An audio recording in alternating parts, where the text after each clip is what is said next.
Good morning बच्चों।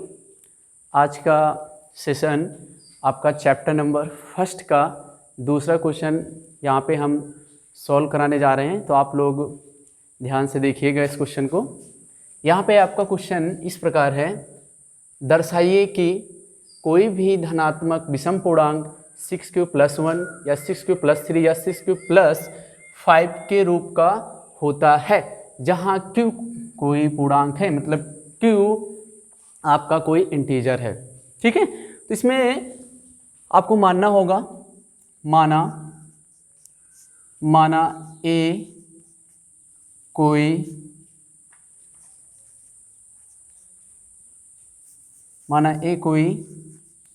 धनात्मक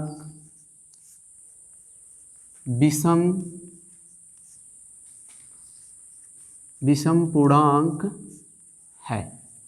ठीक है, देखिए यहाँ पे आप जरूर नहीं कि a ही माने, आप x मान सकते हैं, y मान सकते हैं, ठीक है, कुछ भी मान सकते हैं। मैंने a माना है, क्लियर। तथा b मतलब भाजक, ध्यान से समझिएगा आप लोग, b मतलब भाजक आपका क्या होगा 6। हाँ, ये बात ध्यान से देखना, ये जो b होता है भाजक, वो हमेशा यहाँ जो क्वेश्चन में दिया रहेगा, कोसेंट्स के जो मल्टीप्लाई होता है, ये जो आपका q है, ये क्या हो, ये भाई यह जो q है आपका कोसेंट होता है, मतलब भागफल होता है। यही जो आपका यहाँ 6 होगा वो आपका क्या माना जाएगा b। क्लियर, आपका b हो गया। अब यूक्लिड विभाजन थ्योरम से क्या करेंगे आप, यूक्लिड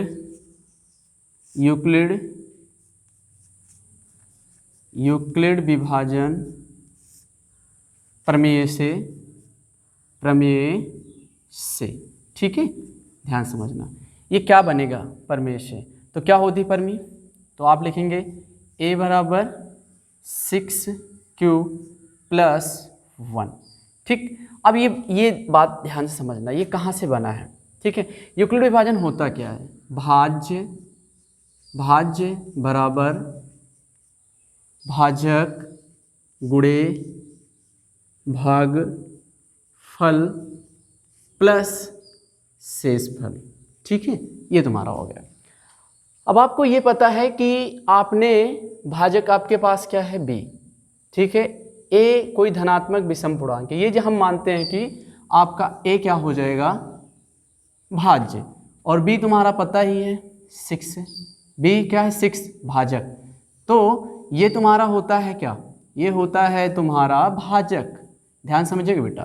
ठीक है, ये तुम्हारा क्या होता है भाज्य, और ये तुम्हारा क्या होगा भागफल, और ये तुम्हारा क्या होगा शेषफल। तो तुम्हें ये ध्यान देने वाली बातें हैं। यहाँ मैंने क्या लिखा है, ये देखिए, भाज्य बराबर भाजक गुणे भागफल प्लस शेषफल। ठीक है ना, तो आप क्या करेंगे, भाज्य क्या है तुम्हारा, मैंने a, तो यही हमने क्या रख दिया भाज्य। ठीक है, फिर क्या भाजक क्या तुम्हारा हो गया 6, ठीक है, गुणे भागफल, यहाँ क्या होता है भागफल को किससे लिखते हैं इंग्लिश में हम, कोसेंट, यही से लिया गया है। ठीक है, q, तो यहाँ से q हो गया, और प्लस यहाँ पे r होगा, r, ठीक है, प्लस r क्या तुम्हारा रिमाइंडर, क्या तुम्हारा यहाँ पे रिमाइंडर मतलब शेषफल। हाँ, अब ये बात जरूरी है, ये मैंने बता दिया कहाँ से बना। ठीक है, ये यहीं से बना है। अब आपको ये बात पता होनी चाहिए, या आपको जानना जरूरी होता है कि कभी भी तुम्हारा भाजक आपके रिमाइंडर के बराबर नहीं हो सकता है, शेषफल के बराबर नहीं हो सकता है। वो हमेशा, मतलब आप जो r की वैल्यू होगी, आपके r की वैल्यू या तो 0 हो सकता है, या तो 1 हो सकता है, या 2 हो सकता है, 3 हो सकता है, 4 हो सकता है, 5 हो सकता है, बट 6 कभी भी नहीं होगा। आपका शेषफल कभी भी भाजक के बराबर नहीं हो सकता है, ये हमेशा उससे छोटा होगा, या तो 0 हो सकता है, 1 हो सकता है, 2 हो सकता है, कुछ भी यहाँ से हो सकते हैं। ठीक है, तो अब क्या लिखना होगा यहाँ पे, तुम्हें लिखेंगे r के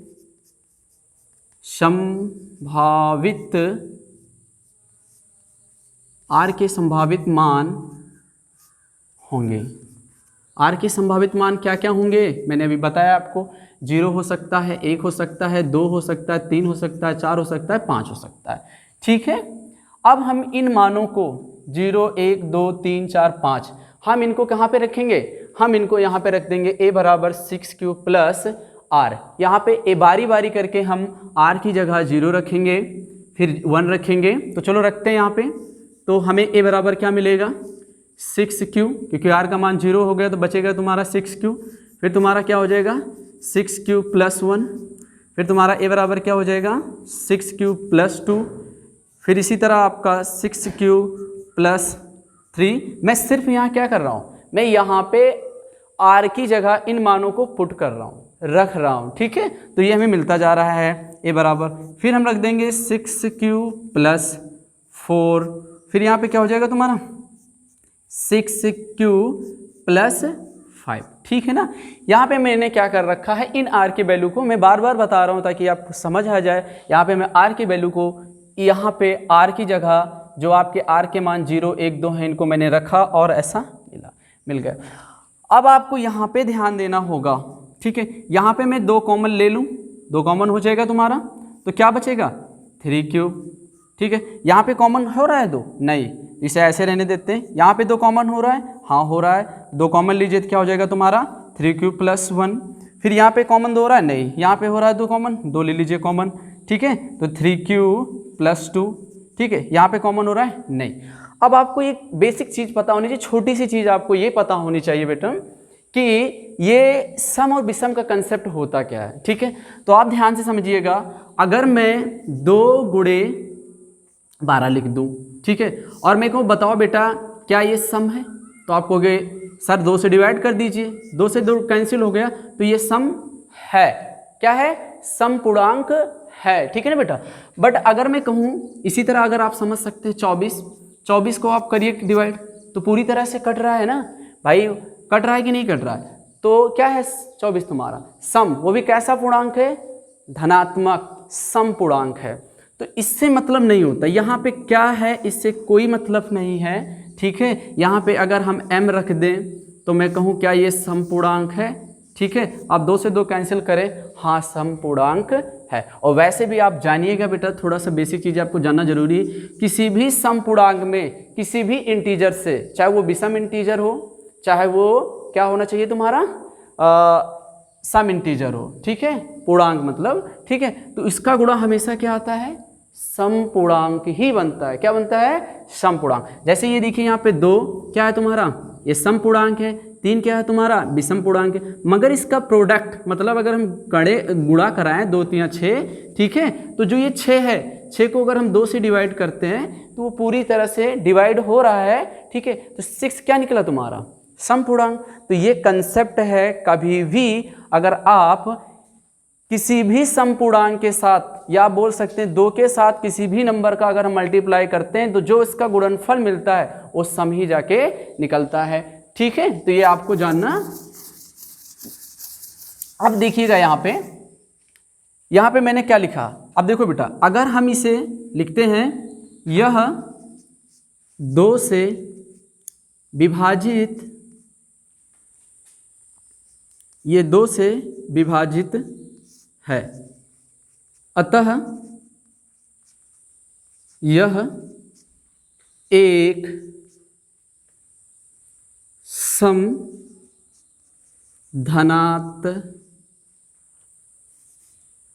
धनात्मक पूर्णांक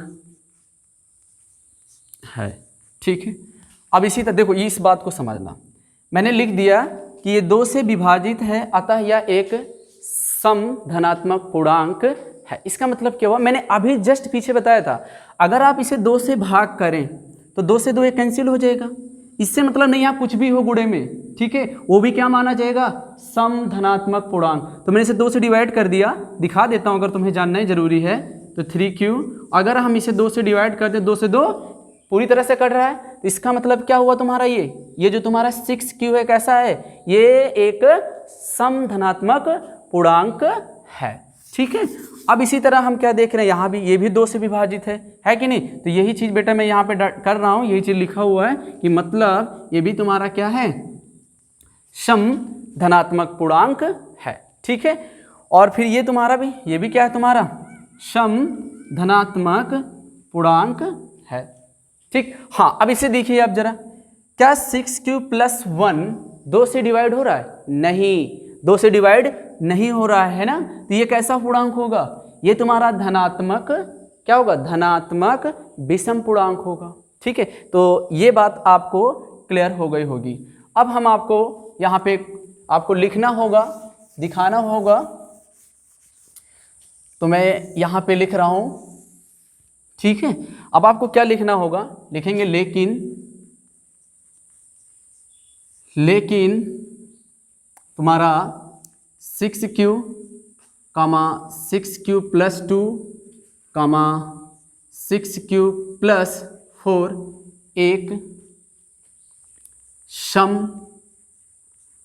पूर्णांक है।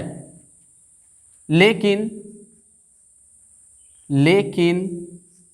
तुम्हारा 6q + 1, 6q + 3 या नहीं, और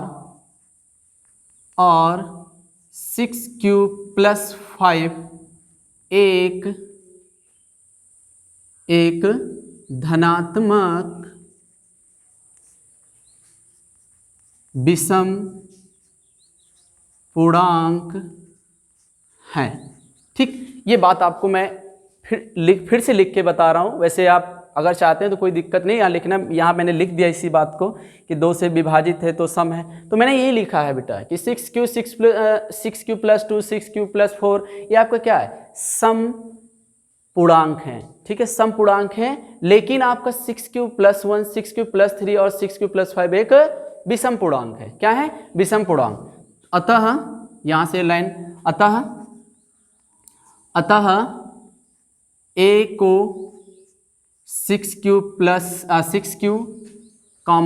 6q + 2, 6q + 4 के रूप में नहीं प्रदर्शित कर सकते, नहीं प्रदर्शित कर सकते। ठीक है, इसका मतलब आप सही समझिएगा। इसका मतलब ये हुआ कि हम a को 6q + 2, 6q + 4 के रूप में प्रेजेंट नहीं कर सकते, नहीं दिखा सकते हैं। ठीक, क्लियर? तो आगे हम और लिख सकते हैं, अतः नहीं, फिर ठीक है, तो इसके बाद आप क्या लिखने वाले हैं?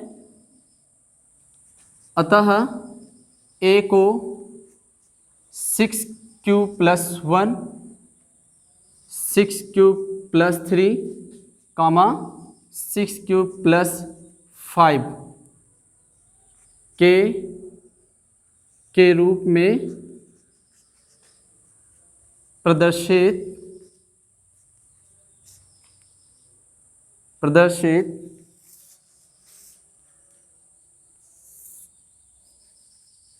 कर सकते हैं, जहां पर Q एक क्या है? पूर्णांक। ठीक है, तो आप समझ चुके होंगे, मैंने कह दिया है कि ये 6q + 2, 6q + 4 को हम एक धनात्मक विषम पूर्णांक के रूप में नहीं प्रदर्शित कर सकते। क्यों? क्योंकि आपके ये सभी कैसे हैं? एक सम पूर्णांक है। लेकिन यहाँ आप अगर ध्यान दें, a को हम 6q + 1, 6q + 3, 6q + 5 के रूप में प्रदर्शित कर सकते हैं। ठीक है, क्यों प्रदर्शित कर सकते हैं? क्योंकि एक विषम धनात्मक पूर्णांक है, जहां पर q क्या है? एक इंटीजर मतलब पूर्णांक है। तो इस तरह आपका ये क्वेश्चन सोल्व हो चुका है।